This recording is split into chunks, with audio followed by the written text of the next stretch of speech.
할머니, 김장 끝나기 전에 빨리 도망쳐. 뭐라고? 김장하고 나면 할머니 이제 여기 없을 거래. 그러니깐 빨리 도망쳐. 화기애애하게 김장을 담그던 평화로운 오후, 9살 손주가 제 등 뒤로 다가와 개미만한 목소리로 속삭였습니다. 그날 밤 갓 담근 김치를 앞에 두고 순진한 아이의 도망쳐라는 말을 곱씹는 순간 알게 되었습니다. 붉은 김치 양념보다 더 선명한 비극의 민낯이 저를 향해 다가오고 있다는 것을. 안녕하세요. 저는 올해 71살이 된 최월이라고 합니다. 요즘은 다들 김장 안 하고 편하게 김치를 사 먹잖아요. 하지만 저는 가족들이 김치를 맛있게 먹는 그 모습이 너무 좋아서 힘들어도 내려놓지 못하고 있었어요. 그런데 제 욕심 때문에 놓지 못했던 김장날이 저에게 씻을 수 없는 아픔을 선물해 줄 누가 알았을까요? 지금 돌이켜보면 너무나 가슴 아프지만 씁쓸하게나마 꺼내놓는 이야기 한번 들려봐 드려도 될까요? 찬바람이 옷깃을 여미게 하는 초겨울, 늘 그렇듯 김장 전쟁이 시작됐습니다. 마당에 산처럼 쌓인 배추 포기들을 보고만 있어도 허리가 뻐근해지는 것 같았죠. 이른 아침부터 아들 정석이와 며느리 혜선이는 두 팔을 걷어붙이고 나섰습니다. 어머님, 허리 아프실 텐데 이런 건 제가 다 할게요. 잠시 앉아 계세요. 혜선이가 야무지게 배추 포기를 들어 올리며 싹싹하게 말하는 모습이 참 예뻐 보였습니다. 아이고, 우리 혜선이 고생이 많다. 제가 소금물에 배추를 절이던 손을 멈추고 혜선이를 기특하게 바라봤습니다. 혜선이는 뭐가 그리 좋은지 싱글벙글 웃으며 손사래를 쳤어요. 어머님, 이런 게 뭐 고생이라고 그러세요. 한겨울 내내 먹을 김치인데 가족끼리 힘합쳐서 맛있게 담가야죠. 마당 한편에서는 아들 정석이가 끙끙거리며 무거운 배추 상자를 옮기고 있었습니다. 아들이 굵은 땀방울을 뚝뚝 흘리는 모습을 보니 마음 한편이 든든해지는 게 이게 사는 보람인가 싶었죠. 정석아, 그러다 허리 다친다. 천천히 해, 천천히. 엄마, 이 정도 가지고 뭘 그래. 괜찮아. 정석이가 대답하며 셔츠 소매로 이마를 훔쳤습니다. 준비가 한창일 무렵 9살짜리 손주 지훈이가 우당탕 소리를 내며 마당으로 뛰쳐나왔습니다. 학교에서 오자마자 책가방도 벗지 않은 채 제게로 와락 안겼죠. 할머니, 오늘 학교 급식에 김치찌개 나왔는데 할머니 김치가 100배 1000배는 더 맛있어. 제 치맛자락을 붙들고 조잘거리는 아이의 천진난만한 얼굴을 보니 온종일 쌓였던 피로가 봄눈 녹듯 사르르 사라지는 기분이었습니다. 오구, 그랬어? 우리 지훈이가 할머니 김치를 세상에서 제일 좋아하는구나. 저는 지훈이의 동그란 머리를 다정하게 쓰다듬어 주었습니다.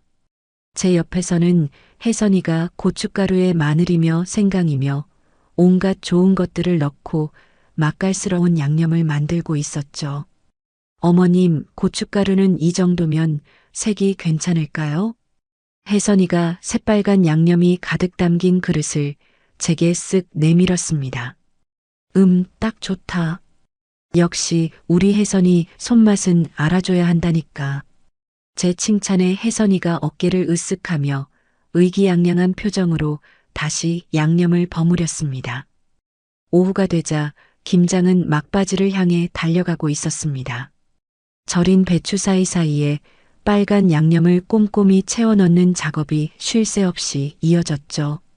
온 가족이 마당에 둘러앉아 정겹게 이야기를 나누며 일하는 모습이 참말로 평화로웠습니다. 어머님, 제가 김치통 좀 씻어 올게요. 혜선이가 부지런히 부엌으로 향한 후 저는 지훈이와 함께 양념에 버무린 배추를 김치통에 차곡차곡 담고 있었습니다. 고사리 같은 손으로 배추를 꾹꾹 눌러 담는 모습이 어찌나 귀엽던지요. 할머니, 나 잘하지? 이렇게 하는 거 맞아? 사뭇 진지한 표정으로 묻는 아이가 대견스러웠습니다. 그럼 우리 지훈이 아주 잘하네. 할머니보다 낫다. 바로 그때였습니다. 지훈이가 갑자기 제 등 뒤로 스르르 다가와서는 소금에 절인 배추 한 조각을 제 손에 꾹 쥐어주었습니다.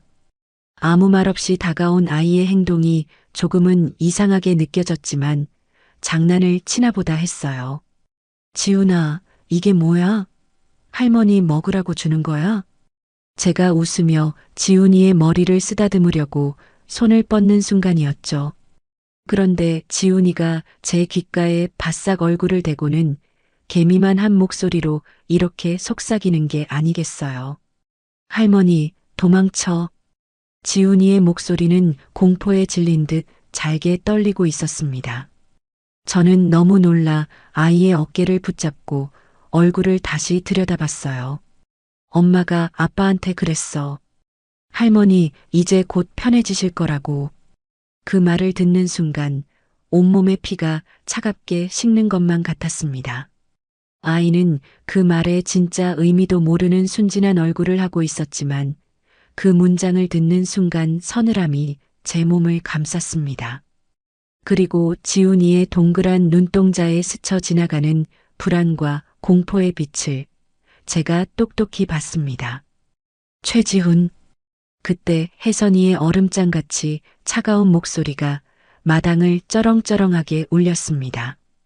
지훈이는 마치 못 볼 것이라도 본 사람처럼 화들짝 놀라 제게서 황급히 떨어졌어요. 너 거기서 뭐하고 있니? 할머니 일하시는데 방해하지 말고 썩 이리 오지 못해. 혜선이가 부엌문 앞에 서서 살벌한 눈으로 지훈이를 쏘아보고 있었습니다. 아이는 잔뜩 겁을 먹은 채 엄마에게로 쪼르르 달려갔어요. 저는 그 자리에 못 박힌 듯 멍하니 서 있을 수밖에 없었습니다. 곧 편해지실 거다. 지훈이의 말이 독처럼 귓속을 파고들었죠. 그게 도대체 무슨 뜻일까요? 남은 김장을 하는 내내 저는 가시방석에 앉은 기분이었습니다. 혜선이와 정석이를 곁눈질로 살폈지만 두 사람은 아무 일 없다는 듯 태연해 보였어요. 하지만 제 귓가에는 지훈이의 속삭임이 계속해서 맴돌았습니다. 해가 저물고 나서야 기나긴 김장이 모두 끝났습니다. 김치통에 가득 담긴 김치를 보니 마음은 뿌듯했지만 영 개운치가 않았습니다. 어머님, 오늘 정말 수고 많으셨어요. 저희는 약속이 있어서 나갔다 올게요. 혜선이가 웃으며 말했습니다. 정석이도 지훈이의 손을 잡고 자리에서 일어났죠. 그래, 너희도 고생 많았다. 잘 다녀오거라. 저는 애써 웃는 얼굴로 말했습니다. 그날 밤 갓 담근 김장김치에 저녁상을 차렸지만 도무지 밥이 넘어가지 않았습니다. 입안에서는 이상하게 짜고 쓴맛만 맴돌았죠. 지훈이의 그 한마디가 제 입맛까지 송두리째 앗아간 것 같았습니다. 그날 이후 제 평온했던 일상에는 조금씩 균열이 생기기 시작했습니다. 며칠 뒤 제가 시어머니께 물려받아 애지중지하던 옷반지가 감쪽같이 사라진 걸 알아차린 게 발단이었죠. 아니, 이게 어디 갔을까? 저는 온 집안을 샅샅이 뒤지기 시작했습니다. 서랍장이며 화장대, 심지어 침대 밑까지 엎드려 찾아봤지만 반지는 보이지 않았어요. 혹시나 마당에서 일하다 빠뜨렸나 싶어 흙바닥까지 샅샅이 훑었죠. 끝내 찾지 못하고 며칠 후 혜선이에게 반지 이야기를 꺼냈습니다. 혜선아, 혹시 내 옷반지 못 봤니?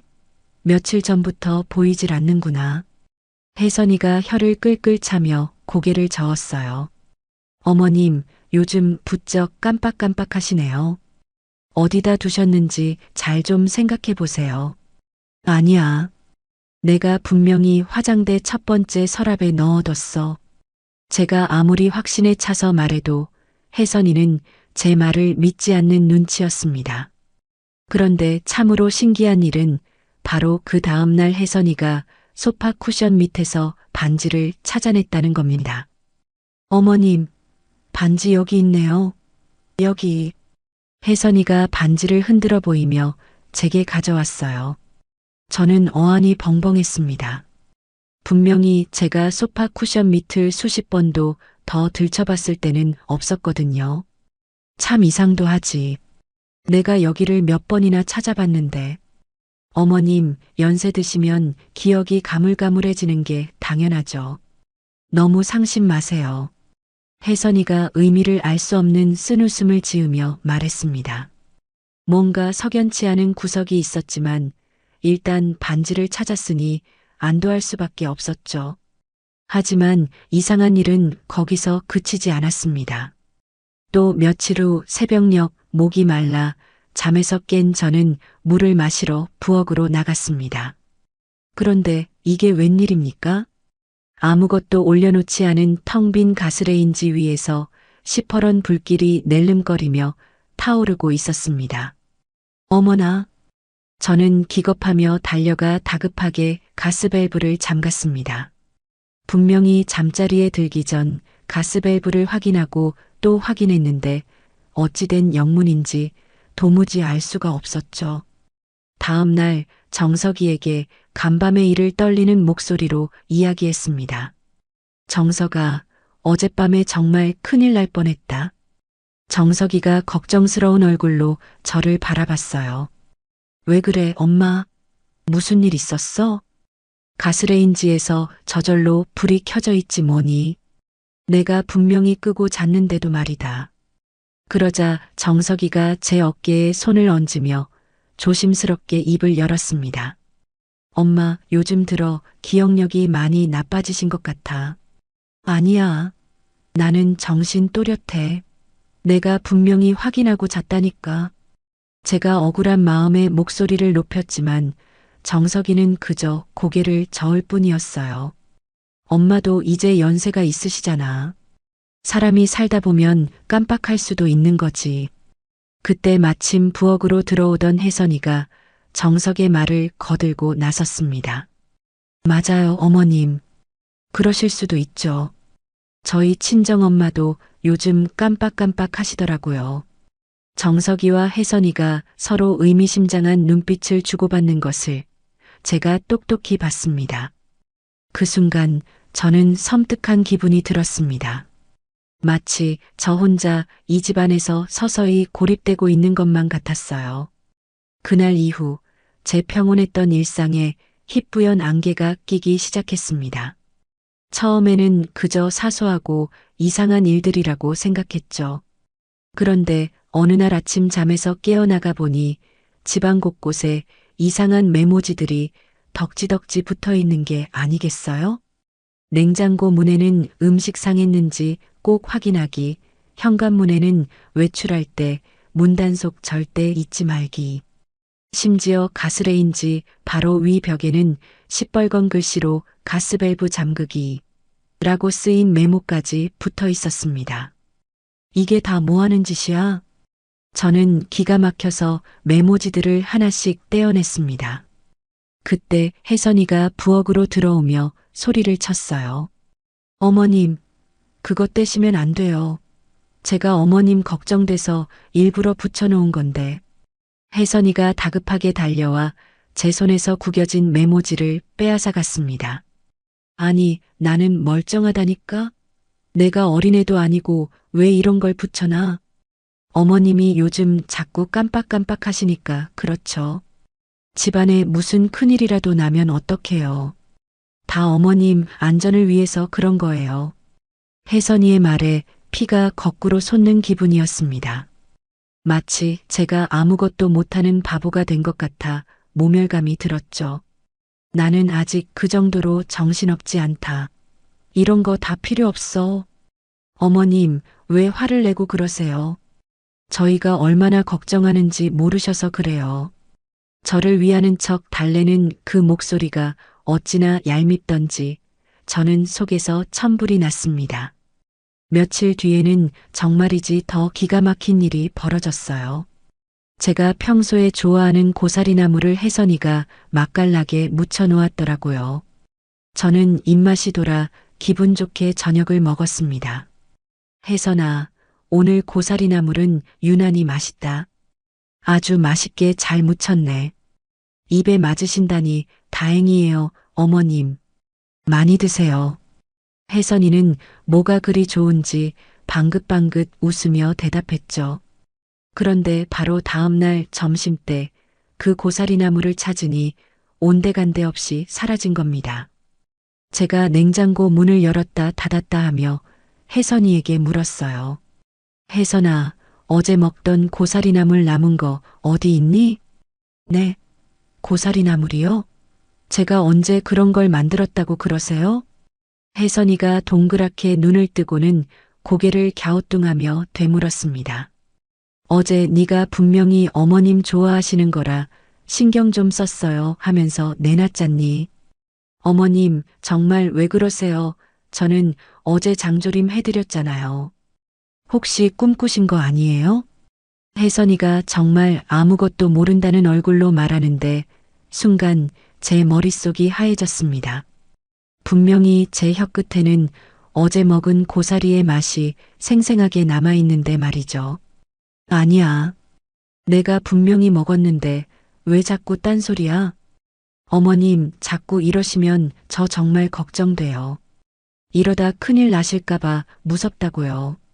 혜선이가 금방이라도 울 것처럼 걱정스러운 표정을 짓는데 저는 등골이 오싹해지는 기분이었습니다. 이런 일들이 자꾸만 반복됐습니다. 분명히 제가 겪었던 일인데 혜선이는 그런 적이 없다고 잡아댔고 저는 점점 제 기억을 의심하게 됐어요. 그러던 어느 날 정말 하늘이 무너지는 것 같은 일이 벌어졌습니다. 시장에 다녀와 가방을 내려놓는데 혜선이가 심각한 얼굴로 제게 다가왔어요. 어머님, 오늘 은행 가셔서 적금 깨셨어요? 적금? 그게 무슨 소리야? 저는 도무지 영문을 몰라 혜선이를 쳐다봤습니다. 어머님이 오늘 아침에 그러셨잖아요. 급하게 돈 쓸 데가 생겨서 적금 해지하러 가신다고요. 내가 내 평생 땀 흘려 모은 돈을 내 손으로 깬다고? 말도 안 되는 소리 하지 마라. 그때 혜선이가 제 눈앞에 통장 하나를 펼쳐 보였습니다. 제 이름 석자가 똑똑히 박힌 적금 통장이었는데 해지라는 시뻘건 도장이 찍혀 있었어요. 어머님, 이것 좀 보세요. 오늘 날짜로 해지하신 거 맞잖아요. 저는 떨리는 손으로 통장을 받아들었습니다. 정말로 오늘 날짜로 10년 넘게 붙던 적금이 해지되어 있었습니다. 이게 어떻게 된 일이냐? 나는 은행 근처에도 간 적이 없는데? 어머님, 설마 돈 찾으신 걸 깜빡하고 어디 다른 데 두신 거 아니에요? 혜선이의 말에 저는 머리를 한 대 세게 얻어맞은 듯 멍해졌습니다. 아니야. 절대 아니야. 나는 적금 깬 적 없어. 제가 울부짖듯 소리치자 방에 있던 정석이가 뛰어나왔습니다. 무슨 일이야 또? 정석아, 이것 좀 봐라. 내가 평생 모은 적금이 해지됐단다. 나는 은행에 간 적도 없는데. 정석이가 통장을 건네받아 보더니 한숨을 푹 쉬며 고개를 저었어요. 엄마, 여기 엄마 도장 찍혀 있잖아. 엄마가 직접 하신 거 맞네. 아니야. 이건 내가 한 게 아니야. 우리 당장 은행에 가서 확인해 보자. 응? 제가 애원하듯 말했지만 정석이는 오히려 버럭 화를 냈습니다. 엄마, 제발 좀. 이제 그만 인정해. 엄마 정말 정신적으로 아픈 거 아니야? 왜 이렇게 우리를 힘들게 하는 거야? 뭐? 아픈 사람? 이놈아, 나는 안 아파. 정신 멀쩡하다고. 엄마 스스로도 알잖아. 요즘 기억력 얼마나 심각한 상태인지. 제발 현실을 좀 봐.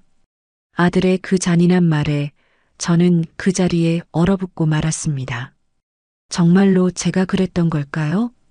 그날 밤 저는 방문을 걸어 잠그고 낡은 가계부를 꺼내 들었습니다. 수십 년간 하루도 빼놓지 않고 써온 가계부에는 제 인생의 모든 돈의 흐름이 담겨 있었죠. 아니야, 분명히 해지하지 않았어. 저는 가계부에 적힌 적금 내역을 몇 번이고 손가락으로 짚어가며 중얼거렸습니다. 제 기억이 틀리지 않았다는 증거를 저는 필사적으로 찾고 있었습니다. 그때부터는 모든 것이 걷잡을 수 없이 흘러갔습니다. 매일같이 안부 전화를 하던 동네 친구 명자의 연락도 뚝 끊겼어요. 일주일이 넘도록 소식이 없어 제가 먼저 전화를 걸었죠. 명자야, 나 월이다.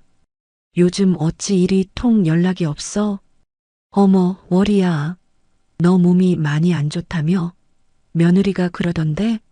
걱정 많이 하고 있었어. 명자의 말에 저는 심장이 쿵 내려앉는 것 같았습니다. 내가 아프다고? 며칠 전에 니네 집에 전화했더니 며느리가 받더라고. 어머님이 몸이 안 좋으셔서 당분간은 통화하기 어렵다고 그러더라. 아니야. 나 멀쩡해. 나 하나도 안 아파. 제가 당황한 목소리로 소리쳤지만 명자는 반신반의하는 눈치였죠. 전화를 끊자마자 저는 혜선이를 불렀습니다. 혜선아, 네가 명자한테 나 아프다고 그랬니? 혜선이는 눈 하나 깜짝 안 하고 태연하게 대답했어요. 네, 어머님. 요즘 친구분들이랑 통화하실 때마다 자꾸 옛날 이야기만 하시잖아요. 혹시라도 사람들한테 어머님이 이상하게 보일까봐 그랬죠. 뭐, 그게 무슨 상관이라고 네가 멋대로 그런 말을 해. 다 어머님 체면 생각해서 그런 거예요. 제 깊은 뜻도 모르시고. 혜선이의 말에 기가 막혔지만 저는 아무런 대꾸도 할 수가 없었습니다. 설상가상으로 제 낡은 휴대전화까지 갑자기 먹통이 되어버렸죠. 혜선아, 내 휴대전화가 고장 났나 보다. 어머님, 그거 너무 낡았어요. 이참에 제가 최신 스마트폰으로 바꿔드릴게요. 혜선이가 제 휴대전화를 가져가며 말했지만 몇 주가 지나도록 새 전화기는 구경도 할 수 없었습니다. 답답한 마음에 집 전화라도 쓰려고 하면 어느새 혜선이가 귀신같이 나타났어요. 어머님, 누구한테 전화하시게요? 명자한테 전화 한 통만 하자. 어머님, 의사 선생님이 당분간은 안정을 취하셔야 한대요. 전화는 제가 대신 받아드릴게요. 혜선이는 제 손에서 수화기를 빼앗아 갔습니다. 아니, 왜 전화 한 통도 내 마음대로 못하게 하는 거야? 어머님 건강이 최우선이니까요. 자꾸 이러시면 저희도 어쩔 수 없어요. 조용한 요양원에라도 한번 모시는 걸 생각해 봐야죠. 요양원이라는 말을 듣자마자 제 온몸에 소름이 돋았습니다. 지훈이는 제 방 앞을 서성이다 저와 눈이 마주치면 무언가 간절히 말하고 싶어 하는 얼굴이었지만 혜선이가 늘 매서운 눈으로 지켜보고 있어서 감히 다가오지 못했습니다. 지훈아, 이리 오렴. 제가 손짓하며 부르면 혜선이가 칼같이 나타나 아이의 팔을 잡아챘어요. 최지훈, 할머니 피곤하시다니까 방해하지 말랬지? 아이는 금방이라도 울 것 같은 얼굴로 저를 돌아보며 엄마에게 질질 끌려갔습니다.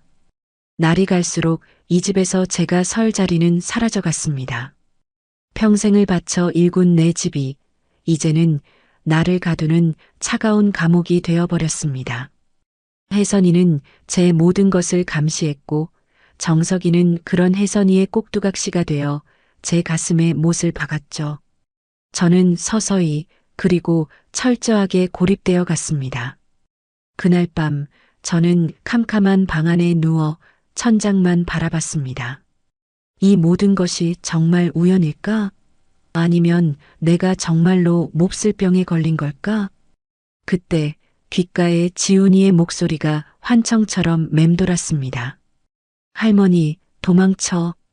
도대체 우리 지훈이는 무엇을 알고 있는 걸까요? 저는 미칠 것 같은 답답함에 밤새 잠을 이룰 수가 없었습니다. 다음 날 아침 아들 정석이가 제 방에 들어와 심각한 얼굴로 말했습니다. 엄마, 옷 입어. 병원 가야 돼. 저는 너무 놀라 되물었어요. 병원? 무슨 병원? 나 아픈데 하나도 없는데? 엄마 상태 우리가 옆에서 보기에 너무 안 좋아. 정밀 검사를 받아봐야겠어. 정석이의 목소리에는 한치의 물러섬도 없었습니다. 저는 기가 막혀서 고개를 세차게 저었어요. 싫다. 나는 병원 같은데 안 가. 바로 그때 정석이 등 뒤에서 혜선이가 쓱 나타났습니다. 두 사람이 이미 모든 말을 다 맞춰놓고 온 것이 분명했죠. 어머님, 저희가 다 알아봤어요. 아주 유명한 신경과 의사 선생님이래요. 그냥 한번 가보시기만 하는 거예요. 네.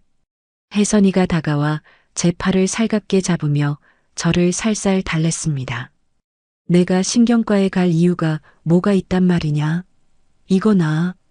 제가 뿌리치며 소리치자 정석이가 이마를 짚으며 답답해 죽겠다는 표정을 지었습니다. 엄마, 제발 좀. 더는 못 미뤄. 예약까지 다 해놨단 말이야. 뭐, 내 허락도 없이 예약을 해?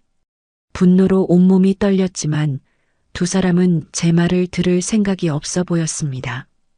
어머님, 어서 옷 입고 나오세요. 예약 시간 늦겠어요. 혜선이가 제 방으로 멋대로 들어가 외출복을 꺼내왔습니다. 나는 안 가. 죽어도 안 가.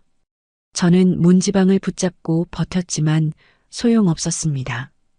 결국 저는 두 사람의 양팔에 붙들려 짐짝처럼 차에 구겨 넣어졌습니다. 차 안에서도 제 울분은 멈추지 않았습니다. 엄마 말은 이제 말 같지도 않니? 아프지 않다고 몇 번을 말해. 엄마, 그냥 가서 검사만 받아. 아무것도 아니면 오히려 안심되고 더 좋잖아. 정석이는 운전대만 바라보며 건성으로 대답할 뿐이었죠. 알 수 없는 불안감에 제 심장은 세차게 뛰었습니다. 병원에 도착하자마자 혜선이가 제 팔짱을 단단히 끼고 안으로 이끌었습니다. 곧 신경과라고 쓰인 차가운 간판이 보였고 저는 고개를 돌려버렸습니다. 접수대 간호사는 저희를 보자마자 기다렸다는 듯이 말했습니다. 최월희 어르신 맞으시죠? 최 박사님께서 기다리고 계십니다. 간호사가 저희를 진료실로 안내했어요. 최두연 박사라고 적힌 명패가 놓인 책상 너머로 중년의 의사가 사람 좋은 미소를 지으며 저희를 맞았습니다. 어르신 오시느라 힘드셨죠? 저는 최두연입니다. 최 박사의 미소는 번지르르했지만 어딘가 모르게 부자연스러웠죠. 특히나 그 눈빛은 차갑고 섬뜩한 기분마저 들었습니다. 자, 여기 앉으시죠.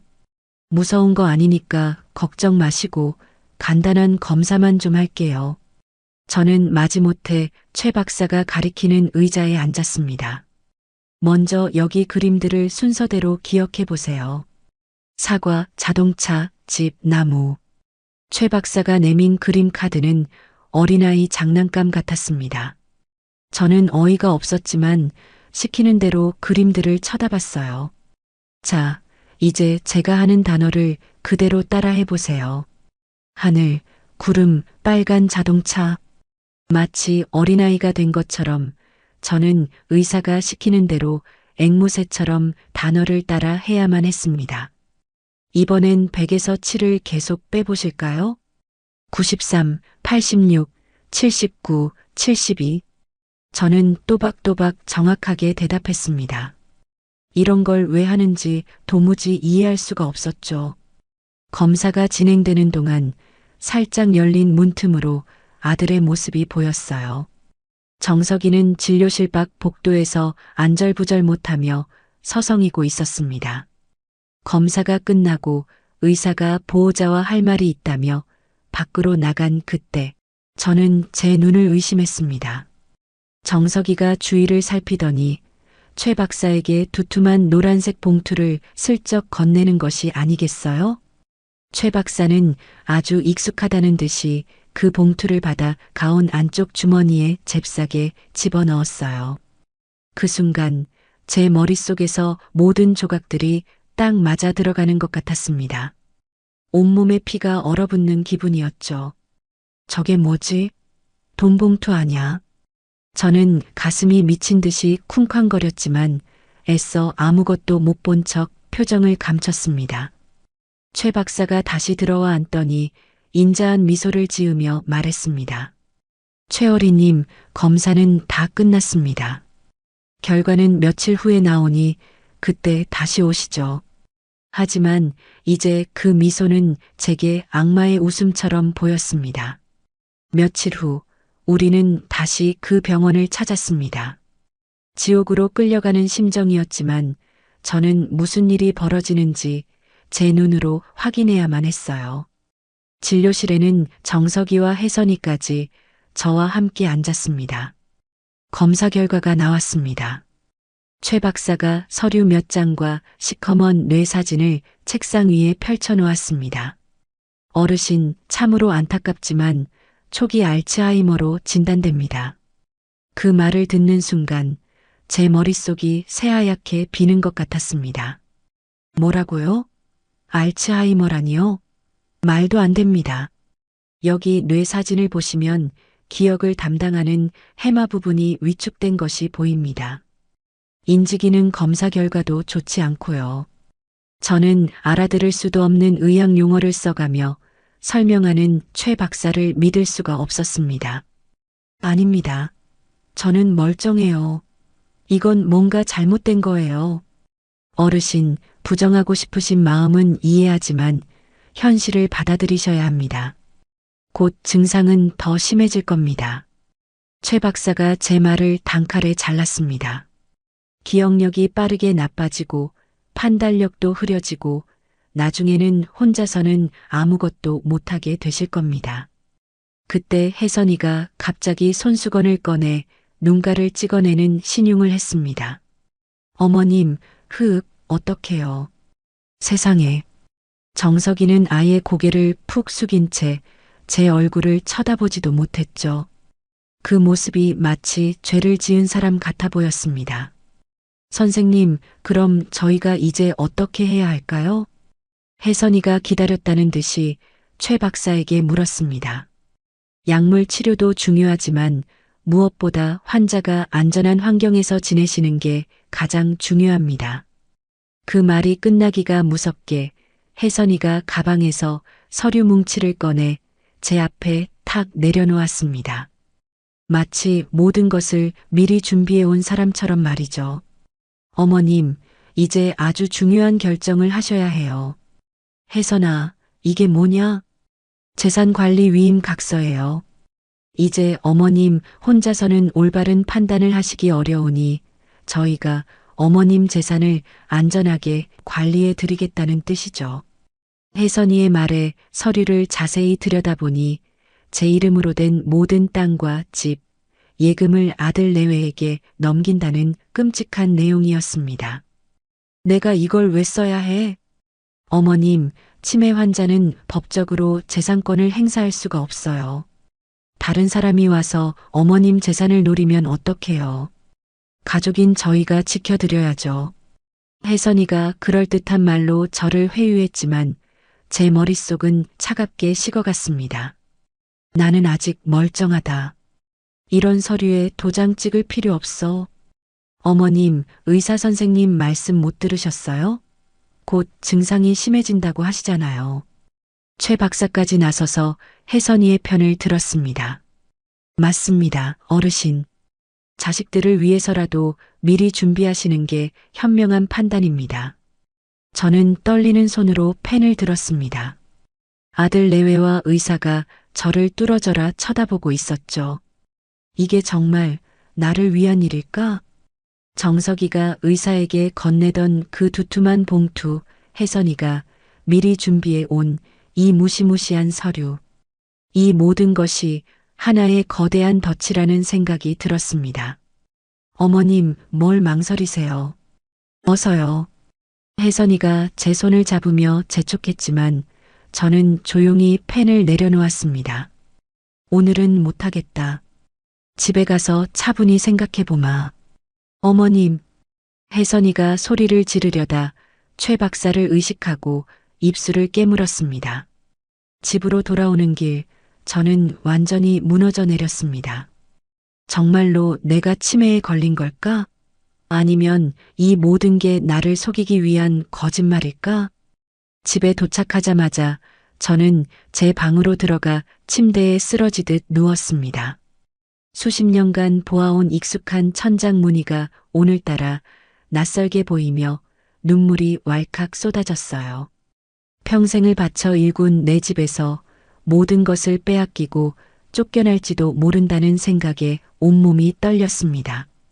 그냥 애들 뜻대로 다 해주고 편해져야 하나? 모든 것을 포기하고 싶은 절망적인 생각이 들던 바로 그때였습니다.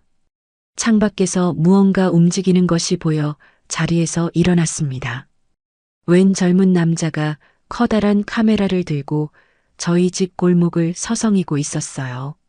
낡은 담벼락, 삐걱거리는 대문, 금이 간 골목길 구석구석을 사진으로 담고 있었죠. 문득 그 청년이 우리 집 쪽으로 카메라를 돌렸고 창가에 서 있던 저와 눈이 정면으로 마주쳤습니다. 청년은 잠시 동작을 멈추고 저를 바라봤습니다. 그의 시선에는 동정이나 판단이 아닌 뭔가 다른 것이 있었어요. 마치 세상을 객관적으로 바라보는 눈빛 같았습니다. 하지만 곧 서로 눈을 피했고 청년은 떠나고 저는 침대에 다시 누웠습니다. 그날 밤 뜬 눈으로 밤을 새우다 새벽 5시가 되자 저는 더 이상 숨막히는 집 안에 있기가 힘들었어요. 저는 죽은 듯이 숨을 죽이고 방문을 열어 현관 밖으로 나섰습니다. 그림자처럼 제 방문 앞을 서성이던 혜선이도 제 아들 정석이도 깊이 잠들었을 시간이었죠. 평생을 살아온 내 집에서 도둑고양이처럼 몰래 빠져나오게 될 줄이야. 기가 막힐 노릇이었어요. 희뿌연 새벽 안개가 내려앉은 동네 공원 벤치에 주저앉자마자 참았던 눈물이 본물 터지듯 쏟아졌습니다. 나이 들어서 팔자 참 기가 막히네. 기가 막혀. 저는 어린아이처럼 흐느끼며 울었습니다. 자식 하나만 보고 평생을 헌신했는데 그 끝이 이런 배신일 줄은 꿈에도 몰랐습니다. 젊은 시절 남편과 함께 벽돌 한 장 한 장 손수 쌓아 올린 우리 집, 정석이를 낳고 세상을 다 얻은 듯 기뻤던 순간들, 손주 지훈이가 태어나 웃음꽃을 피웠던 기억들이 주마등처럼 스쳐 지나갔어요.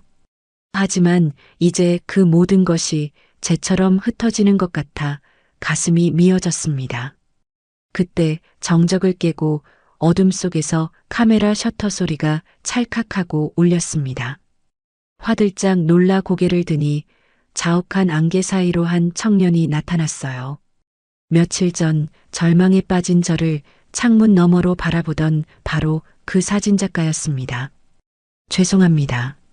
많이 놀라셨죠? 청년이 제게 조심스럽게 다가오며 말했습니다. 저는 황급히 눈물을 훔치며 고개를 저었어요. 아닙니다. 사진 찍으시는 모양인데 제가 방해가 됐나 보네. 아니에요, 어르신. 제 이름은 강유준입니다. 유준이라는 청년이 허리를 숙여 정중하게 인사했습니다. 그 목소리가 참 따뜻하고 차분하게 느껴졌죠. 괜찮으시다면 어르신 모습을 몇 장 담아도 되겠습니까? 유준이가 조심스럽게 물었습니다. 저는 눈물로 얼룩진 제 얼굴을 매만졌어요. 이런 쭈글쭈글한 늙은이를 찍어서 뭘 하겠다고. 아닙니다, 어르신. 주름 하나하나에 살아오신 세월의 이야기가 담겨 있습니다. 어떤 그림보다도 깊은 울림을 줍니다. 유준이의 그 한마디에 굳게 닫혔던 제 마음의 빗장이 스르르 풀리는 것 같았습니다. 이상하게도 이 청년 앞에서는 제 모든 것을 다 털어놓아도 될 것 같았어요. 유준이가 사진을 몇 장 찍은 후 제 옆 벤치에 조용히 앉았습니다. 어르신, 혹시 무슨 힘든 일 있으십니까? 그 진심 어린 목소리에 저는 결국 무너지고 말았습니다. 제 말을 들어주기는커녕 저를 정신병자 취급하던 혜선이와 정석이와는 너무나도 다른 다정한 청년이었어요. 사실 요즘 우리 집에서 아주 이상한 일들이 벌어지고 있답니다. 저는 더듬더듬 조심스럽게 입을 열었습니다. 어떤 일이죠? 아들 내외가 내가 치매에 걸렸다고 하는데 나는 정말이지 정신이 너무나 멀쩡하거든. 저는 손주 지훈이의 섬뜩한 경고에서부터 시작해 사라진 옥반지, 저절로 켜진 가스레인지, 멋대로 해지된 적금 통장, 그리고 병원에서 벌어진 끔찍한 사기극까지 모든 것을 털어놓았습니다. 유준이는 제 말을 한마디도 끊지 않고 깊은 눈으로 저를 바라보며 묵묵히 들어주었습니다. 그리고 제가 똑똑히 봤어요. 내 아들 정석이가 그 의사놈한테 두툼한 봉투를 건네는 것을요. 정말입니까? 그럼 틀림없이 돈으로 내 병을 만들어낸 걸 거예요. 나를 정신병자로 몰아서 재산을 가로채려는 수작이겠지. 제 이야기가 끝나자 유준이는 한참 동안 말이 없었습니다. 그리고는 깊은 슬픔이 어린 얼굴로 입을 열었죠. 저에게도 할머니가 계셨습니다. 저희 할머니께서도 어르신과 비슷한 일을 당하셨어요. 자식들이 재산을 노리고 세상에. 하지만 저는 그때 아무것도 해드리지 못했어요. 나이가 드셔서 그러신다는 어른들의 말을 바보같이 믿었으니까요. 그 목소리에는 뼈에 사무치는 후회가 가득 어려 있었죠. 할머니께서 돌아가시고 나서야 모든 것이 거짓이었다는 걸 알게 됐습니다. 그래서 지금도 제 자신이 용서가 안 됩니다. 저는 아무 말도 할 수가 없었습니다. 이 젊은 청년도 저와 같은 아픔을 가지고 있었던 겁니다. 어르신 말씀이 모두 사실이라면 증거는 반드시 찾을 수 있습니다. 누구도 반박할 수 없는 객관적인 증거가 필요합니다. 객관적인 증거라니? 어르신의 며느님과 아드님이 집안에서 하는 모든 행동과 대화를 직접 기록하는 겁니다. 다음 날 오후 정석이와 혜선이가 외출한 틈을 타 유준이가 약속대로 저희 집에 찾아왔습니다. 그의 손에는 작은 가방이 하나 들려 있었죠. 어르신, 바로 이것들입니다. 유준이가 가방에서 동전만 한 크기의 까만 물체들을 꺼내 보였습니다. 아니, 이렇게 작은 것이 카메라인가? 네. 요즘 기술이 아주 좋습니다. 화질도 선명하고 작은 소리까지 전부 녹음할 수 있는 작지만 강력한 눈이죠. 유준이가 집안을 꼼꼼히 둘러보며 카메라를 설치할 위치를 정했습니다. 거실 괴종식의 위쪽, 부엌의 양념 선반 뒤, 그리고 어르신 방에 저 액자 속이 좋겠습니다. 저와 유준이는 심장을 졸이며 조심스럽게 카메라를 설치하기 시작했습니다.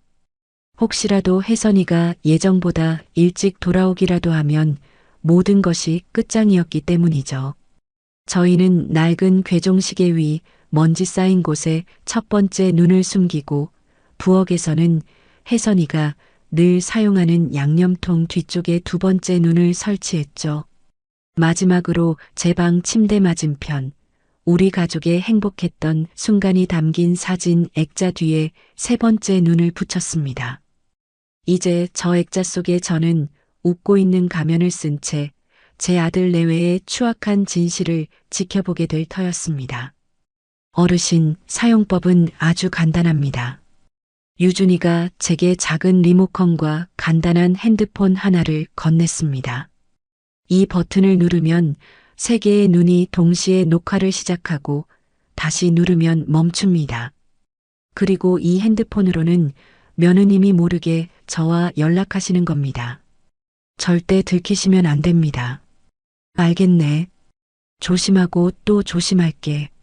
무슨 일이 생기면 즉시 저에게 연락 주십시오. 유준이가 신신당부하며 집을 나갔습니다. 그렇게 며칠 동안 저는 가시방석에 앉은 심정이었습니다. 저 작은 카메라들이 과연 제 억울함을 풀어줄 증거를 담아냈을까요? 며칠 뒤 유준이의 작업실에서 저는 그 끔찍한 진실을 마주하게 되었습니다. 첫 번째 영상은 혜선이가 제 방에 몰래 들어와 서랍을 뒤지는 장면이었습니다. 저게 내 혼수 예물로 해온 금반지인데 저것이 도둑질하고 있네. 화면 속 혜선이는 주위를 두리번거리더니 제 금반지와 목걸이를 꺼내 자신의 주머니에 냉큼 집어넣었습니다.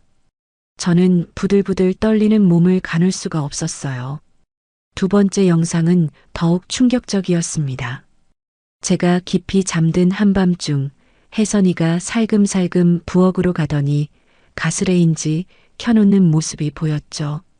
세상에, 내가 치매가 걸린 게 아니라 저것이 계획적으로 켜놓고 나한테 뒤집어 씌운 거였어. 저는 저도 모르게 비명을 질렀습니다. 믿을 수가 없었어요. 하지만 가장 끔찍한 것은 세 번째 영상, 거실에서 나눈 두 사람의 대화였습니다. 혜선이의 날카로운 목소리가 스피커를 뚫고 나왔습니다. 여보, 어머님이 요즘 눈치가 빨라진 거 알아? 언제까지 이렇게 질질 끌 거야? 그놈의 위임각서 빨리 받아내. 알았어, 안다니까? 그런데 엄마 얼굴만 보면 마음이 약해져서. 정석이의 기어들어가는 목소리에 혜선이가 코웃음을 쳤습니다. 마음 약한 소리하고 있네. 이 집 팔아서 우리 아파트 이사가고 지훈이 유학 보낼 생각 안 해? 정신 똑바로 차려, 최정석. 알았다고, 최대한 빨리 해볼게. 어머니가 뭔가 의심하기 시작한 것 같으니까 당신 연기 좀 잘하라고. 저는 온몸의 피가 차갑게 식는 것을 느꼈습니다. 내 아들이 저런 악독한 계집한테 홀려서 엄마를 정신병원에 보내고 집을 팔아먹을 궁리를 했단 말이죠. 어르신, 괜찮으십니까? 유준이가 제 어깨를 감싸며 걱정스럽게 물었습니다. 저는 분노로 떨리는 주먹을 꽉 쥐었습니다. 눈물은 더 이상 나오지 않았어요. 유준 총각, 이제 어떻게 하면 좋겠나? 제 목소리는 강철처럼 차갑고 단단해져 있었습니다. 유준이가 힘주어 말했습니다. 이제 모든 것을 바로잡을 시간입니다. 이 증거들로 저들의 가면을 벗겨 세상에 알려야 합니다. 그래. 더 이상 눈물만 흘리고 있는 약한 늙은이로 살진 말아야지. 저는 굳게 결심했습니다. 내 것은 내가 되찾고 저것들에게 죗값을 반드시 치르게 만들겠네. 드디어 길고 외로웠던 싸움의 끝을 향한 제 반격이 시작될 참이었습니다. 드디어 운명의 날이 밝았습니다. 저는 지난 며칠간 슬픔에 잠겨 있는 대신 복수를 위한 계획을 차근차근 세웠습니다. 이 외롭고 긴 싸움을 끝내기 위해서는 제 편이 되어줄 증인들이 필요했죠. 저는 먼저 동네에서 가장 친하게 지내던 명자에게 전화를 걸었습니다. 명자야, 나 월이다. 오늘 오후에 우리 집으로 좀 와줄 수 있겠니? 아주 중요한 일이 있어. 월이야, 목소리가 왜 그래? 아픈 건 다 나은 거고? 그 얘기는 만나서 하자. 내 평생에 한이 걸린 일이야. 꼭 와서 내 편이 되어줘. 다음으로는 늘 든든했던 통장 오태복 아저씨에게 부탁했습니다. 아저씨, 저 월이에요. 죄송하지만 오늘 오후에 저희 집에 잠시만 들러주실 수 있을까요? 어르신, 무슨 일 있으십니까? 며느님께서 어르신 몸이 안 좋으셔서 외부인 출입은 좀 그렇다고 하던데요. 제가 똑똑히 두 발로 서서 말씀드리는 겁니다. 제 인생이 걸린 일에 증인이 좀 필요해서 그럽니다. 부디 와서 지켜봐 주세요. 물론 이 모든 것을 가능하게 해준 유준이에게도 연락을 했죠. 유준 총각, 오늘이야. 오늘 모든 것을 끝낼 걸세. 어르신, 마음의 준비는 다 되셨습니까? 떨지 마시고 제가 옆에 있겠습니다. 그래, 고맙네. 이제 더 이상 내 집에서 숨죽이고 살 수는 없지. 오후 2시 약속대로 명자가 가장 먼저 도착했습니다. 월이야, 이게 대체 얼마만이야? 얼굴이 반쪽이 됐네. 그동안 무슨 일이 있었던 거야? 응? 조금만 기다려, 명자야. 곧 알게 될 거야. 곧이어 태복 아저씨도 걱정스러운 얼굴로 들어섰습니다. 어르신, 별일 아니셔야 할 텐데요. 제가 다리가 떨려서 혼났습니다. 와주셔서 감사합니다, 아저씨. 곧 알게 되실 겁니다. 마지막으로 유준이가 노트북과 USB를 들고 듬직하게 들어왔습니다. 어르신, 모든 준비는 끝났습니다. 바로 그때 현관문이 열리며 혜선이와 정석이가 들어왔습니다. 거실에 모여있는 낯선 손님들을 보고 두 사람의 얼굴이 당황으로 물드는 것이 역력했죠. 어머님. 손님 오셨으면 미리 말씀을 주시지. 이게 다 무슨 일이에요? 혜선이가 어색하기 짝이 없는 미소를 지으며 말끝을 흐렸습니다. 동네 이웃들이야. 너희들도 잘 아는 분들이지. 너희 둘도 여기 앉아라. 혜선이는 부엌으로 가려다 제 싸늘한 말에 걸음을 멈췄습니다. 정석이는 영문을 모르겠다는 얼굴로 쭈뼛거리며 자리에 앉았죠. 모두들 이쪽으로 앉으시지요. 저는 손님들을 거실 소파로 안내했습니다. 유준이는 말없이 노트북을 TV에 연결하기 시작했어요. 엄마, 저 청년은 누구인데 저희 집에 와서 저러고 있는 거예요? 처음 보는 얼굴인데요? 정석이가 유준이를 턱짓으로 가리키며 물었습니다. 사진작가 유준이라고 한다. 너희들의 죄를 밝혀줄 아주 귀한 청년이지. 제 말에 거실의 공기가 순간 얼어붙었습니다. 여러분, 오늘 제가 이렇게 바쁘신 분들을 부른 이유가 있습니다. 저는 모인 사람들을 둘러보며 힘주어 말했습니다. 지금부터 여러분은 아주 중요한 영상을 보시게 될 겁니다. 영상이라니, 월이야? 명자가 궁금해하며 물었습니다. 바로 이 집, 제 등 뒤에서 벌어진 추악한 일들을 똑똑히 찍은 영상입니다. 그 말에 혜선이의 얼굴이 하얗게 굳어지는 것을 저는 똑똑히 봤습니다. 어머님, 지금 무슨 말씀을 하시는 거예요? 영상이라니요? 조용히 해라. 이제 곧 알게 될 테니. 유준이가 리모컨을 누르자 TV 화면에 첫 번째 영상이 재생되었습니다. 제 방에 몰래 들어온 혜선이가 익숙하게 서랍을 뒤지는 모습이었죠. 세상에, 월이야. 저거 네 혼수 금반지 아니니? 저걸 훔쳐? 명자가 경악하며 소리쳤습니다. 화면 속 혜선이는 제 금반지와 목걸이를 자신의 주머니에 재빨리 쑤셔넣고 있었습니다. 저런 도둑고양이 같은 남의 물건에 손을 대? 태복 아저씨도 분노에 찬 목소리로 말했습니다. 혜선이의 얼굴은 이제 새하얗다 못해 시퍼렇게 질려 있었습니다. 이게 뭐예요? 누가 이런 걸 조작해서 어머님, 저 아니에요. 아직 끝나지 않았다. 저는 혜선이의 발악을 차갑게 끊어냈습니다. 두 번째 영상에서는 모두가 잠든 한밤중에 혜선이가 가스레인지 불을 켜놓는 모습이었어요. 아니 미친 거 아냐? 집 다 태우려고 작정했어? 태복 아저씨가 자리에서 벌떡 일어났습니다. 정석이는 차마 화면을 보지 못하고 고개를 무릎에 파묻었습니다. 그리고 마침내 마지막 영상이 재생되었습니다. 저를 정신병원에 보내고 이 집을 팔아치우려던 두 사람의 끔찍한 대화가 거실에 울려 퍼졌습니다. 여보, 어머님 언제까지 모실 건데? 언제까지 이렇게 질질 끌 거야? 조금만 더 기다려봐. 아직 서류에 도장을 안 찍으셨잖아. 빨리 이 집을 팔아야 아파트 이사 가고 애 유학 보내지. 정신 똑바로 차려, 최정석. 영상이 끝나자 거실에는 무거운 침묵이 흘렀습니다. 이 천하의 몹쓸 것들. 은혜를 원수로 갚아도 유분수지. 월이가 너희를 어떻게 키웠는데. 명자가 혜선이를 향해 손가락질하며 소리쳤습니다. 저는 지난 몇 달간 저를 짓눌렀던 무력감과 서름이 한꺼번에 씻겨나가는 것을 느꼈습니다. 어머님, 이건 다 오해예요. 저 남자가 저희를 모함하려고 만든 거짓 영상이라고요. 혜선이가 갑자기 이성을 잃고 비명을 지르며 TV 쪽으로 달려들었습니다. 이딴 거 다 부숴버릴 거야.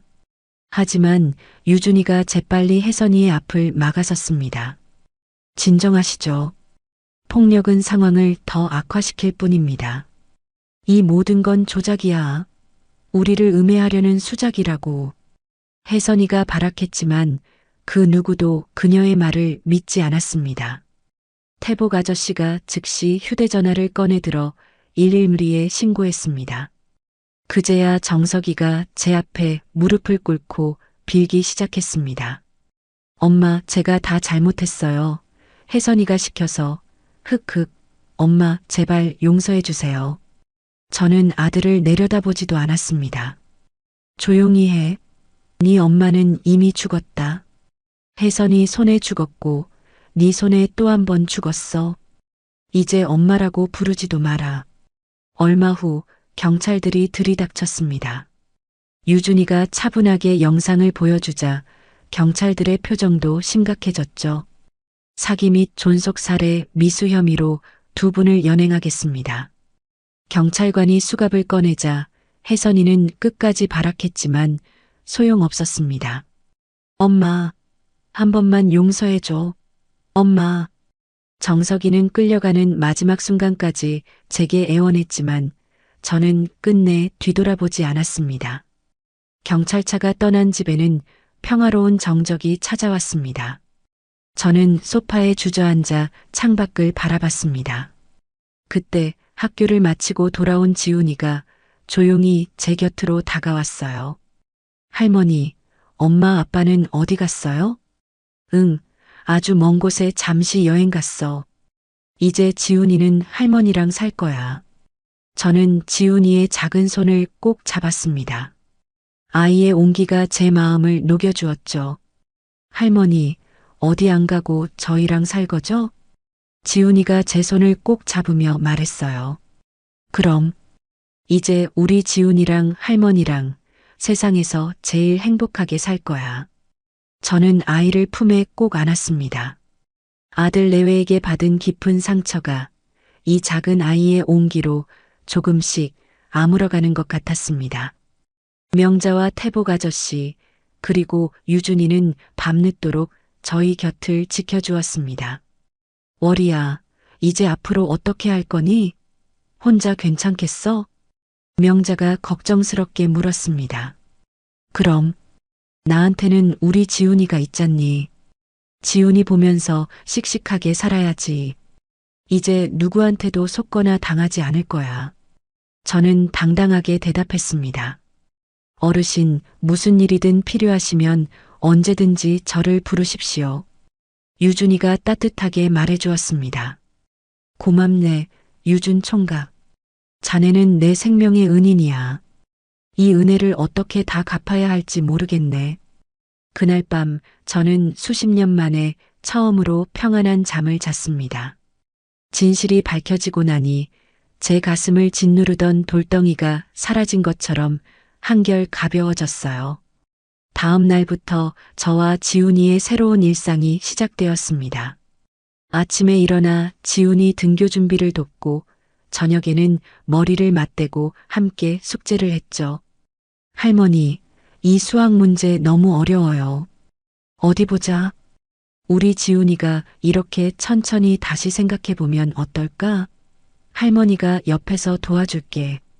주말에는 손을 잡고 공원에 산책을 가거나 시끌벅적한 시장에 가서 장을 봤습니다.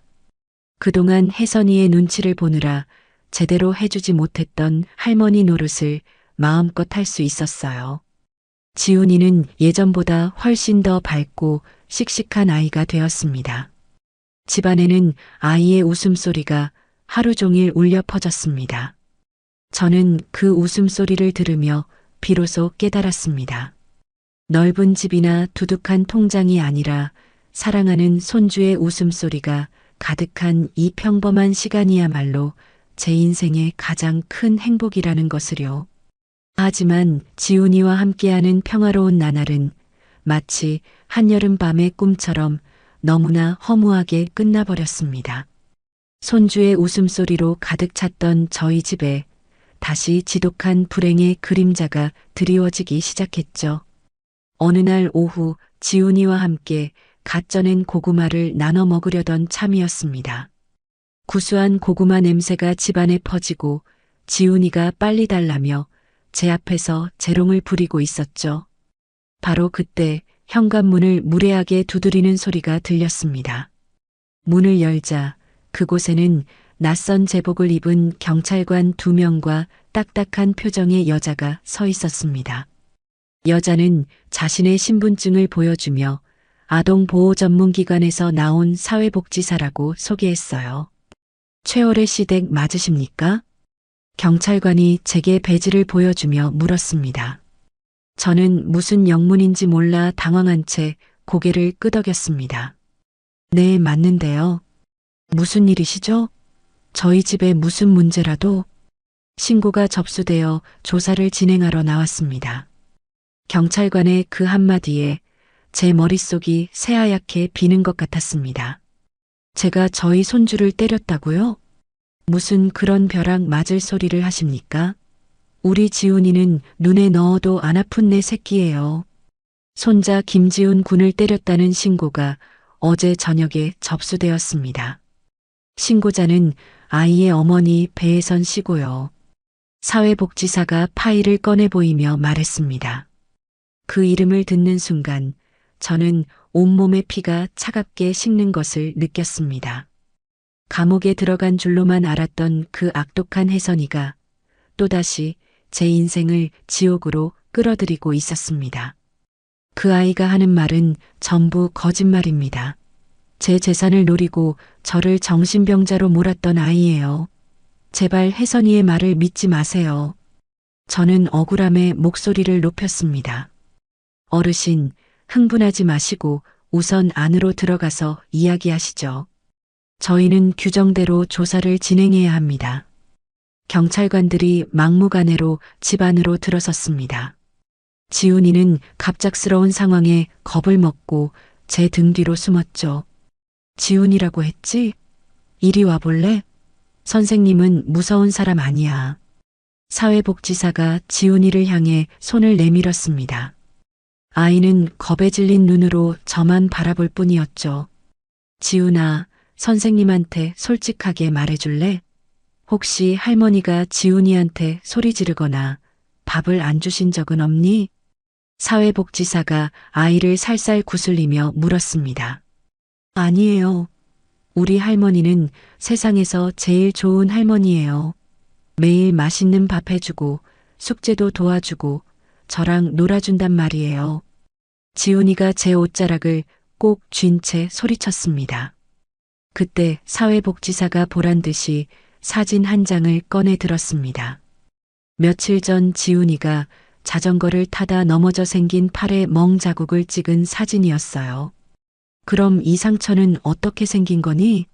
할머니가 꼬집거나 때려서 생긴 상처는 아니고? 아니에요. 제가 자전거 타다가 혼자 넘어져서 생긴 거예요. 그때 할머니가 약도 발라주고 호해줬어요.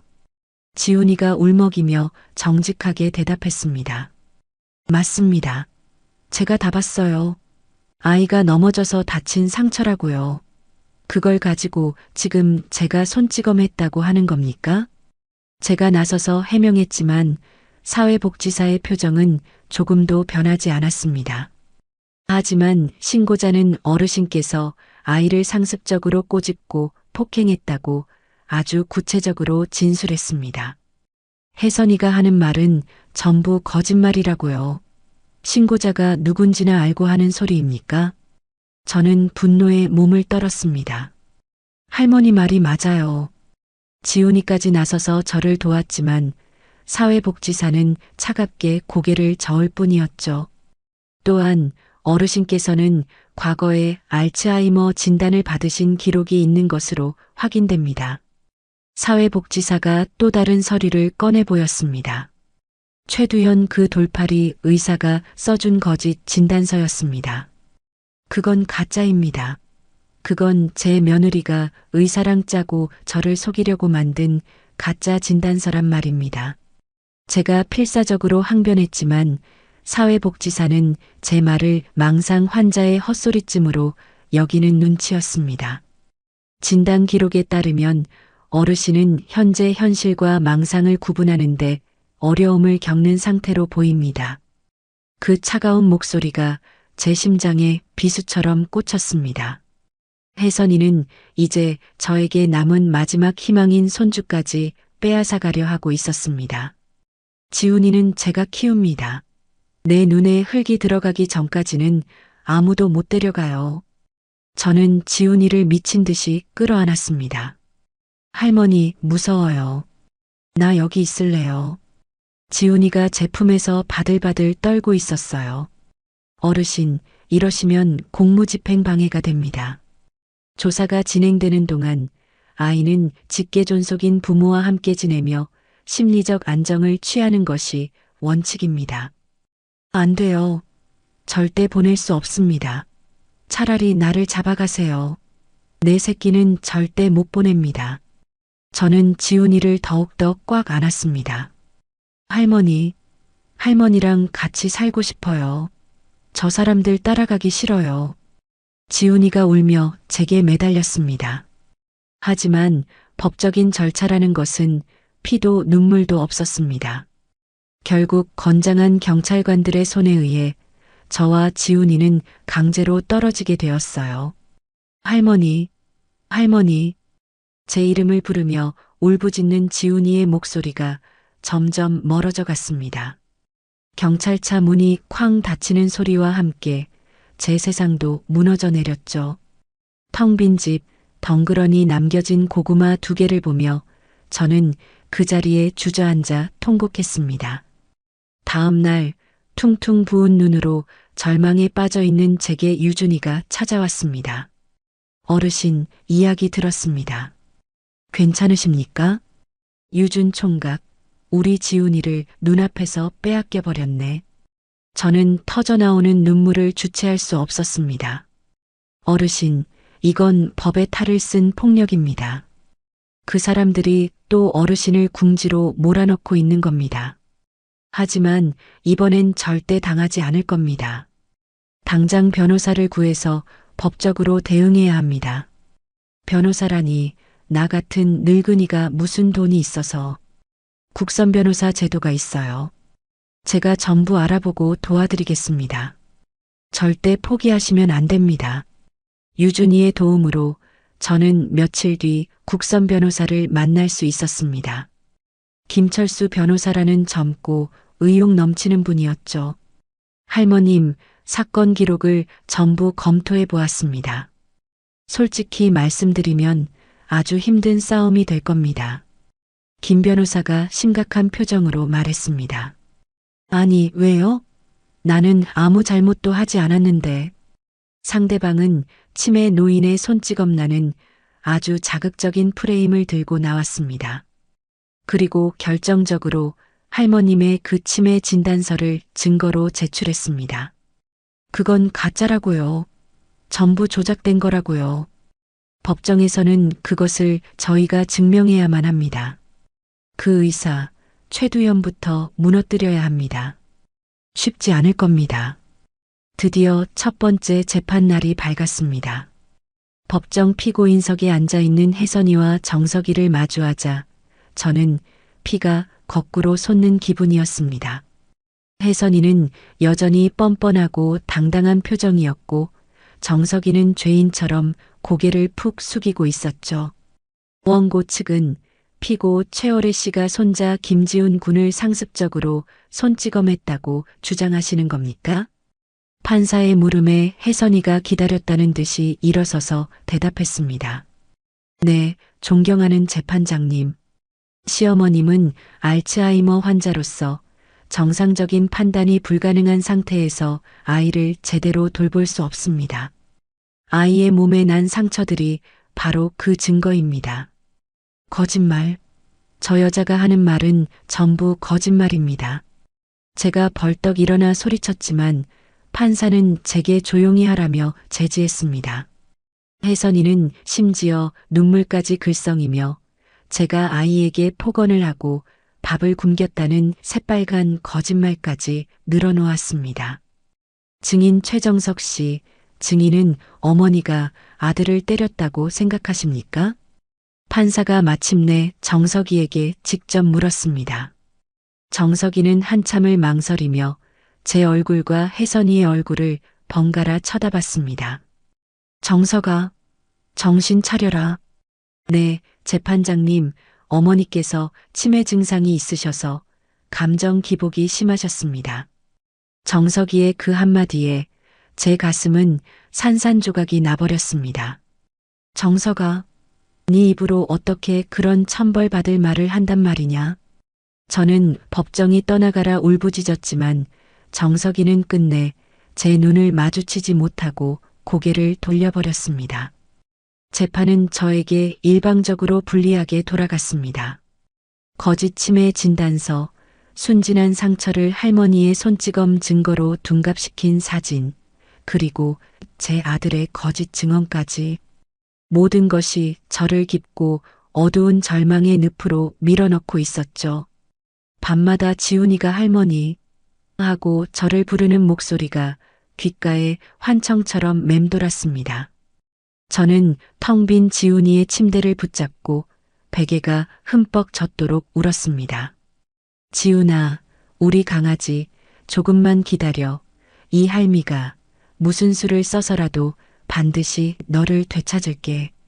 저는 눈물을 닦으며 굳게, 아주 굳게 다짐했습니다. 아무리 세상이 내게 등을 돌리고 모든 것이 불리하다 해도 저는 절대 포기할 수 없었습니다. 지훈이는 제게 남은 세상의 전부였으니까요. 지훈이와 강제로 헤어진 후 제 시간은 멈춰버렸습니다. 밤에는 아이의 빈 침대를 끌어안고 뜬 눈으로 밤을 새웠고, 낮에는 김철수 변호사와 만나 산더미 같은 서류와 씨름하며 다음 재판을 준비했습니다. 치매 노인이라는 끔찍한 낙인과 말도 안 되는 누명은 제 숨통을 점점 더 조여왔습니다. 내가 정말 이길 수 있을까? 내 새끼를 다시 품에 안을 수 있을까? 희망보다는 절망이 더 크게 저를 짓누르던 바로 그런 어느 날 오후였습니다. 초인종 소리도 없이 누군가 현관문을 조심스럽게 두드렸습니다. 또 무슨 불행이 찾아왔나 싶어 가슴이 덜컥 내려앉은 채 문을 열자 그곳에는 제 세상의 전부인 지훈이가 서 있었습니다. 지훈아. 저는 제 눈을 의심하며 아이의 이름을 불렀습니다. 할머니. 지훈이가 와락 제품으로 달려들었습니다. 아이는 금방이라도 넘어갈 듯 숨을 헐떡이고 있었고 작은 얼굴은 땀과 눈물로 범벅이 되어 있었죠. 지훈아, 세상에, 네가 어떻게 여기까지 온 게냐? 엄마 아빠는 어서 돌아가야지. 들키면 어쩌려고 그래. 제 목소리는 반가움보다 걱정과 두려움으로 먼저 떨리고 있었습니다. 할머니, 잠깐만. 내 말 좀 들어봐. 나 할머니 도와주려고 왔어. 학교 끝나고 집으로 가는 척하다가 몰래 빠져나왔어. 엄마는 내가 학원 간 줄 알아. 나 무서웠는데 할머니 생각하면서 막 뛰었어. 아이는 가쁜 숨을 몰아쉬며 빠르게 말했습니다. 할머니, 내가 진짜 중요한 걸 찾았어. 지훈이가 흥분한 목소리로 작은 책가방을 뒤져 뭔가를 꺼냈습니다. 케이스가 낡고 해진 태블릿 PC였습니다. 이게 뭐냐, 지훈아? 할머니, 이거 한번 봐봐요. 진짜 중요해. 지훈이가 떨리는 작은 손으로 태블릿의 전원을 켰습니다. 할머니, 우리 김장하던 날 기억나지? 내가 할머니 무섭게 해드리려고 식탁 밑에 숨어 있었잖아. 그럼 똑똑히 기억나지. 그때 너무 심심해서 식탁 위에 있던 엄마 태블릿 가지고 동영상을 찍고 놀았어요. 지훈이가 화면을 톡톡 누르며 설명했습니다. 무슨 동영상을 찍었단 말이냐? 엄마랑 아빠가 부엌에서 막 심각하게 얘기하는 거. 무슨 말인지는 잘 몰랐는데 자꾸 할머니 이름이 들려서 할머니한테 중요한 것 같아서 지훈이가 마침내 재생 버튼을 눌렀습니다. 화면이 지지직거리더니 김장하던 그날의 부엌 풍경이 나타났습니다. 식탁보 아래에서 찍은 듯 혜선이와 정석이의 다리가 보였고 두 사람이 나누는 대화가 소름 끼치도록 선명하게 들려왔습니다. 여보, 계획대로 잘 되고 있는 거 맞지? 어머님이 요즘 부쩍 깜빡깜빡 하시는 것 같던데. 혜선이의 교활한 목소리가 흘러나왔습니다. 응, 엄마가 자꾸 물건을 잃어버리고 가습을 켜놓는 것도 잊어버리시더라고. 정석이가 마지못해 대답하는 목소리가 들렸죠. 아주 좋아. 최두현 그 의사한테 돈 먹이면 치매 진단서까지 완벽하게 준비해준다고 했어. 이제 슬슬 마무리해야지. 아버님 앞으로 나온 사망보험금이랑 이 집만 우리 손에 들어오면 이제 숨통 트이는 거야. 저는 제 귀를 의심했습니다. 적금으로 넣어놓은 죽은 남편의 보험금까지 저것들이 노리고 있었던 겁니다. 그래도 너무 서두르다 들키면 어떡해. 난 좀 불안하다. 불안하긴 뭐가 불안해. 치매 노인이 정신 오락가락하다 버린 일이라고 하면 그만이야. 어머님 정신만 우리가 조금 더 흔들어 놓으면 게임 끝이라고. 어떻게 더 흔들어놔? 지금까지 했던 것처럼 밤에 몰래 가스밸브도 살짝 열어두고 아끼는 물건도 슬쩍슬쩍 숨기고 계속해서 자기가 이상하다고 믿게 만드는 거야. 그럼 나중엔 자기 자신도 못 믿게 될걸? 제 발로 정신병원에 기어 들어가게 될 거라고. 혜선이가 역겹게 키득거리는 소리를 마지막으로 영상은 끝이 났습니다. 저는 온몸이 사시나무처럼 떨려 그 자리에 주저앉을 뻔했습니다. 모든 것이 처음부터 끝까지 저를 파멸시키기 위해 짜인 거대한 사기극이었던 겁니다. 할머니, 이거 맞죠? 엄마 아빠가 할머니한테 나쁜 짓 하려는 거 맞죠? 지훈이는 그 말의 잔인한 의미를 다 이해하지는 못했지만 이것이 할머니를 구해줄 유일한 증거라는 것은 알고 있었습니다. 지훈아, 우리 강아지 고맙다. 정말 고맙다. 저는 아이를 부서져라 끌어안고 뜨거운 눈물을 쏟아냈습니다. 할머니, 나 이제 빨리 가야 해요. 엄마한테 들키면 진짜 크게 혼날 거예요. 그래, 어서 가거라. 가는 길 조심하고 아무 일 없는 척해야 한다. 알았지?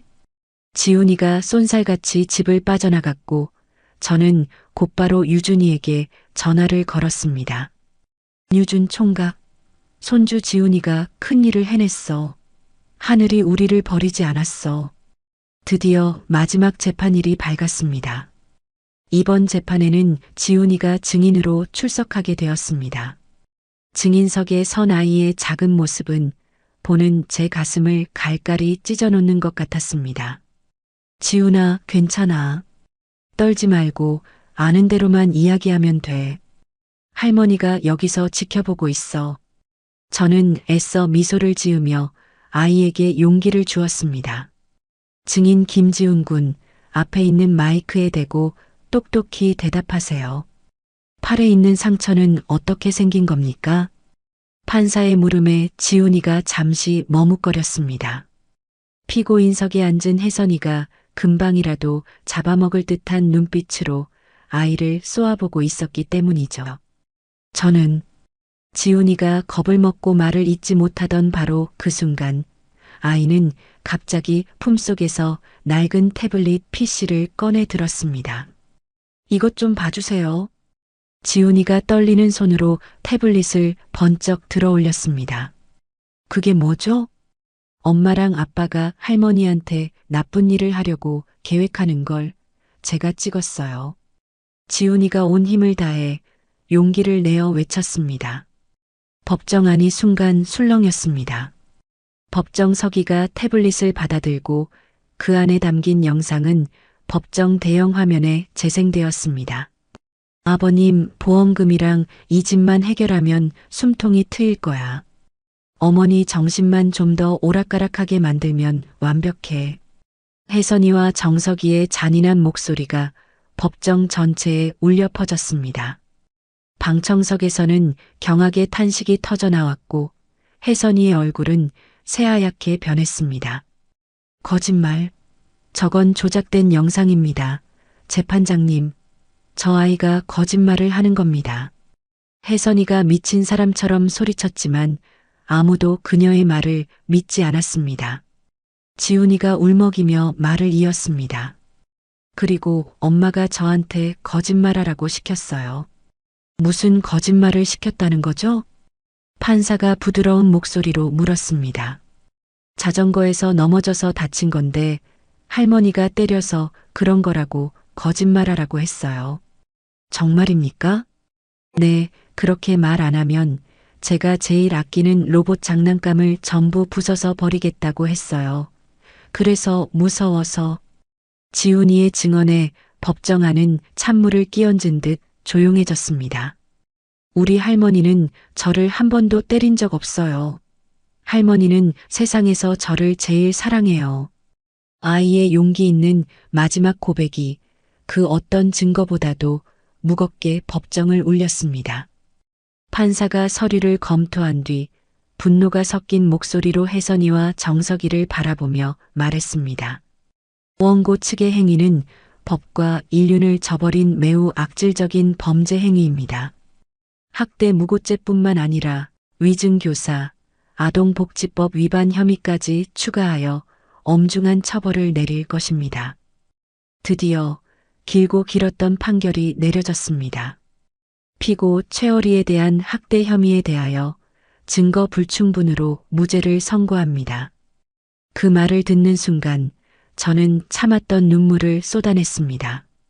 또한 아동의 복리를 위하여 원고 배에선 최정석의 친권을 즉시 제한하고 피고 최어리를 아동 김지훈의 유일한 법적 보호자로 지정합니다. 땅, 땅, 땅. 판결봉 소리가 제게는 천상의 음악처럼 들렸습니다. 재판이 끝나고 저는 복도에서 저를 기다리고 있던 지훈이를 힘껏, 아주 힘껏 껴안았습니다. 지훈아, 잘했어. 우리 손주 고마워. 할머니, 이제 우리 계속 같이 살 수 있는 거예요? 그럼. 이제 아무도 우리 갈라놓지 못해. 우리 둘이서 세상에서 제일 행복하게 살자. 저와 지훈이는 서로의 온기를 느끼며 한참 동안 말을 잇지 못했습니다. 할머니, 정말 다행입니다. 정말 축하드립니다. 유준이와 김 변호사도 다가와 저희를 진심으로 축하해 주었죠. 두 분이 안 계셨다면 이런 날은 오지 못했을 겁니다. 이 은혜를 평생 잊지 않겠습니다. 저는 지훈이의 머리를 쓰다듬으며 웃었습니다. 드디어 모든 누명을 벗고 세상에서 가장 소중한 손주를 되찾은 겁니다. 법정을 나서는 길, 제 발걸음은 깃털처럼 가벼웠습니다. 지훈이가 제 손을 놓칠세라 꼭 잡고 있었죠. 할머니 사랑해요. 할미도 우리 지훈이 하늘만큼 땅만큼 사랑해. 우리는 따스한 햇살 속으로 함께 손을 잡고 걸어갔습니다. 이제야 비로소 저희에게 진짜 평화로운 날들이 시작될 것이었습니다. 혹독했던 재판이 끝나고 몇 달의 시간이 흘렀습니다. 계절이 바뀌는 동안 저희에게 상처를 주었던 사람들은 결국 법의 엄중한 심판을 받게 되었습니다.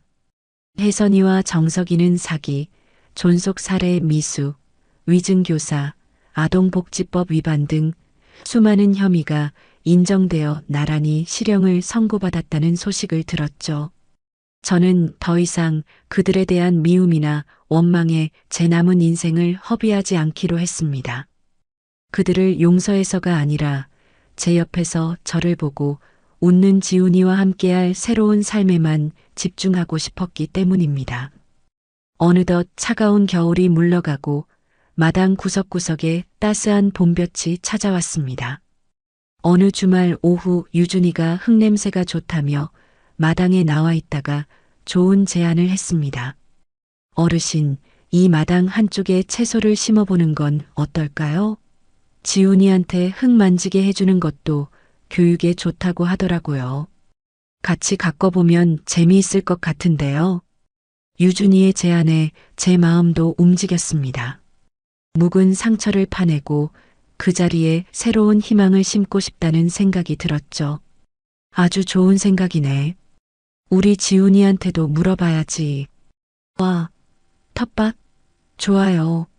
제가 상추 키워서 할머니랑 유준 아저씨랑 고기 싸먹을래요.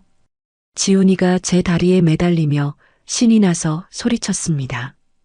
그렇게 저희 세 사람의 작은 텃밭 가꾸기가 시작되었습니다.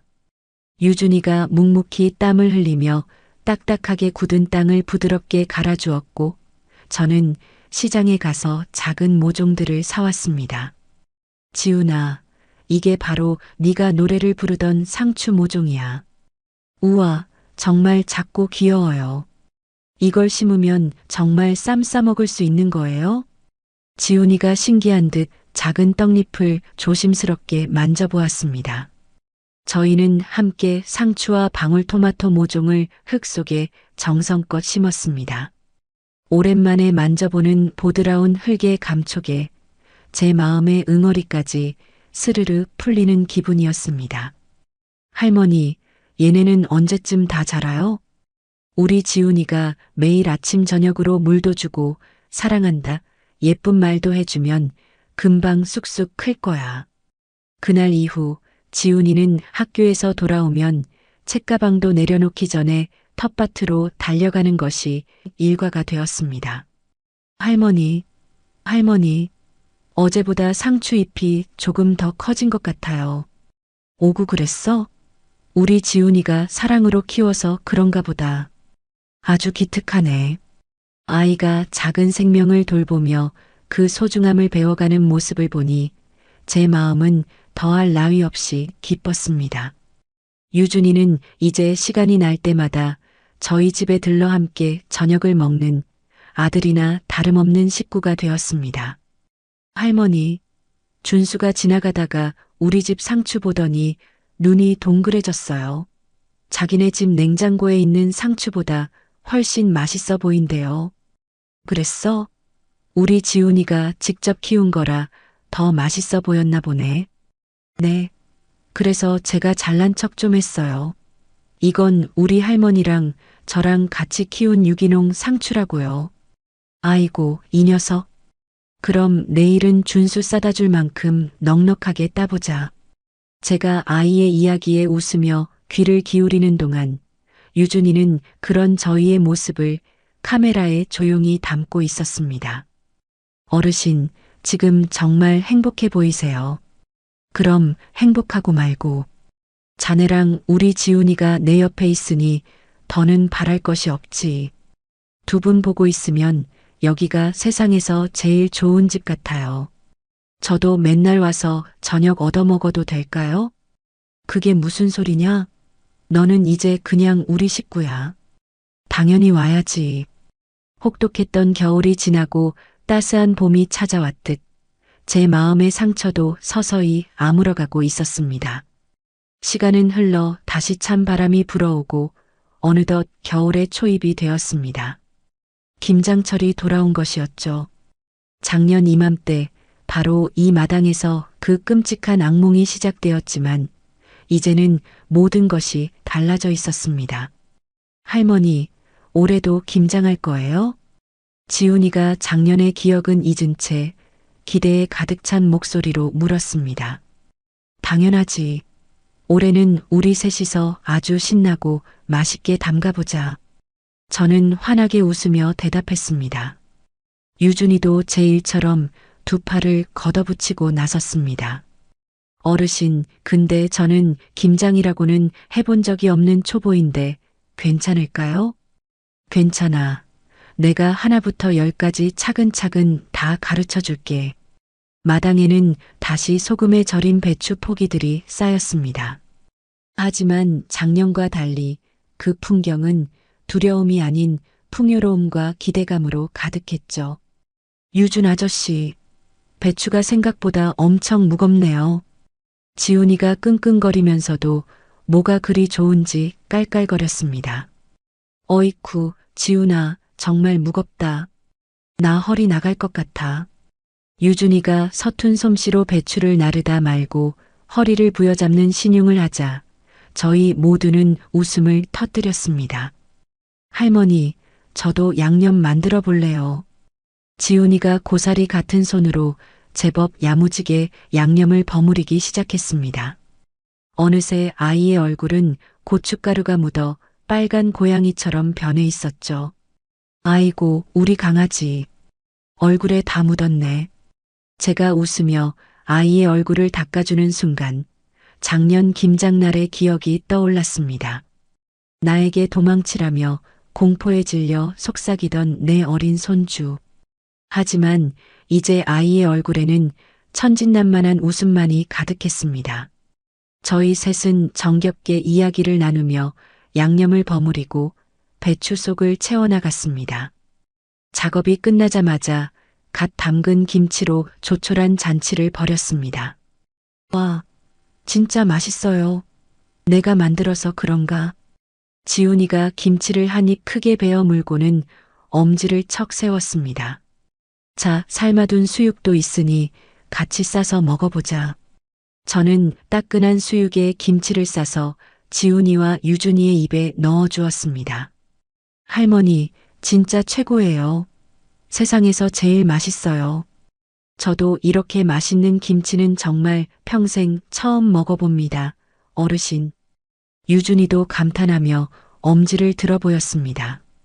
유준 총각, 우리 이 모습 사진으로 한 장 남겨둘까? 네, 좋은 생각입니다. 유준이가 삼각대에 카메라를 설치하고 타이머를 맞춘 뒤 쏜살같이 달려와 저희 곁에 섰습니다. 찰칵! 카메라는 저희 세 사람의 행복한 순간을 영원히 담아냈습니다. 짜고 쓰기만 했던 작년의 김치와는 비교도 할 수 없게 저희의 웃음과 행복이 버무려진 올해의 김치는 더없이 달고 시원한 맛이었습니다. 할머니, 내년에도 우리 같이 김장해요. 그럼 우리 지훈이 장가갈 때까지 매년 같이 해야지. 그날 밤 저는 오랜만에 일기장을 펼쳐 이렇게 썼습니다. 오늘로써 내 인생의 길고 길었던 겨울이 정말로 끝이 났구나. 지훈이와 유준이가 곁에 있으니 세상이 이토록 따뜻할 수 있다는 것을 처음 알았다. 돈이나 재산보다 사랑하는 사람들과 함께 웃으며 먹는 저녁 한 끼가 인생에서 가장 값지고 소중한 행복이라는 것을 나는 이제야 깨닫는다. 창밖으로는 하얀 첫눈이 솜니불처럼 조용히 세상을 덮고 있었습니다. 하지만 저는 알 수 있었습니다. 올해의 겨울은 절대로 춥지 않을 것이라는 것을요. 사랑하는 내 손주와 아들 같은 유준이가 있는 이 따뜻한 집이 있으니까요. 저는 새근새근 잠든 지훈이의 얼굴을 바라보며 조용히 미소 지었습니다. 내일도 모레도 그리고 앞으로의 모든 날들도 저희의 행복한 일상은 계속될 겁니다. 이제 정말로 평화로운 날들이 시작되었습니다. 이렇게 해서 저의 기나긴 이야기가 끝났습니다. 돌이켜보니 정말 파란만장한 시간이었어요. 가장 믿었던 가족에게 배신당했을 때는 세상이 무너지는 줄 알았습니다. 하지만 그 어둠 속에서도 희망의 빛을 찾을 수 있었어요. 낯선 청년 유준이의 도움과 사랑하는 손주 지훈이의 용기가 있었기 때문이죠. 저는 이 경험을 통해 깨달았습니다. 진짜 소중한 것은 돈이나 재산이 아니라 서로를 진심으로 사랑하고 믿는 마음이라는 것을요. 또한 아무리 절망적인 상황에서도 포기하지 않으면 반드시 길이 열린다는 것도 배웠어요. 지금 저는 지훈이와 유준이와 함께 평범하지만 행복한 일상을 보내고 있습니다. 매일 아침 지훈이를 깨우고 함께 밥을 먹고 텃밭을 가꾸며 살아가고 있어요. 작은 것에도 감사하며 하루하루를 소중히 여기고 있습니다. 혹시 저와 비슷한 어려움을 겪고 계신 분이 있다면 용기를 잃지 마세요. 힘든 시간은 반드시 지나갑니다. 그리고 진실은 언젠가 반드시 밝혀지게 되어 있어요. 이야기를 끝까지 들어주신 분이 계시다면 잘 들었다고 댓글 하나만 남겨주세요. 감사합니다.